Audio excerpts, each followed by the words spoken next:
भारताच्या क्रिकेट इतिहासात अनेक दिग्गज खेळाडू झालेत, परंतु त्यामध्ये एक असा खेळाडू आहे ज्यांनी केवळ भारतासाठीच नव्हे तर संपूर्ण क्रिकेट विश्वासाठी एक नवा आदर्श निर्माण केला। त्यांची शिस्तबद्ध फलंदाजी, संयम, तांत्रिक कौशल्य आणि जिद्द त्यामुळे ते लिटिल मास्टर म्हणून प्रसिद्ध झाले। पण तुम्हाला माहिती आहे का कोण आहेत हे लिटिल मास्टर? जाणून घेण्यासाठी हा व्हिडिओ शेवटपर्यंत पहा। नमस्कार, मी विवेक आणि तुम्ही पाहतात कलाकार दिनविशेष पावर्ड बाय GoPract.com।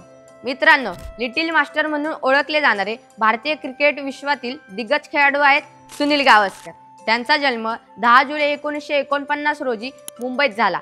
ते भारतीय क्रिकेट संघाचे माजी कर्णधार आणि सलामीवीर फलंदाज होते। गावस्कर हे टेस्ट क्रिकेटमधील जगातील सर्वोत्तम ओपनरपैकी एक मानले जातात। वेस्ट इंडिज सारख्या बलाढ्य संघाविरुद्ध त्यांच्या भूमीवरही त्यांनी उत्कृष्ट प्रदर्शन केले। त्यांनी भारतासाठी 1971 मध्ये वेस्ट इंडिज विरुद्ध आंतरराष्ट्रीय क्रिकेटमध्ये पदार्पण केले। त्या दौऱ्यात त्यांनी 774 धावा करून क्रिकेट विश्वात खळबळ उडवून दिली। पुढील अनेक वर्ष त्यांनी भारताच्या फलंदाजीचा कणा म्हणून काम केले। त्यांनी 125 टेस्ट मॅचेसमध्ये 10,122 धावा केल्या। कसोटी क्रिकेटमध्ये 10,000 धावा पूर्ण करणारे ते पहिले क्रिकेटपटू होते आणि एकेकाळी 34 टेस्ट शतक करण्याचा जागतिक विक्रमही केला।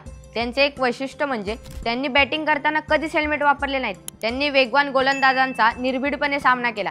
1983च्या विश्वचषक विजेत्या भारतीय संघाचे ते महत्त्वाचे सदस्य होते। क्रिकेटमधून निवृत्त झाल्यानंतरही ते समालोचक, लेखक आणि मार्गदर्शक म्हणून क्रिकेटशी जोडलेले आहेत। त्यांचे क्रिकेटवरील ज्ञान आणि विश्लेषण नेहमीच कौतुकास्पद ठरले आहे।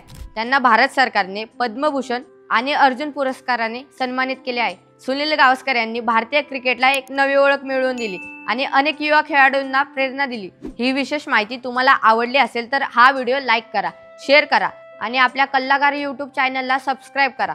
इंस्टाग्राम, फेसबुक पेजला फॉलो करा आणि बघत राहा कलाकार दिनविशेष पावर्ड बाय GoPract.com।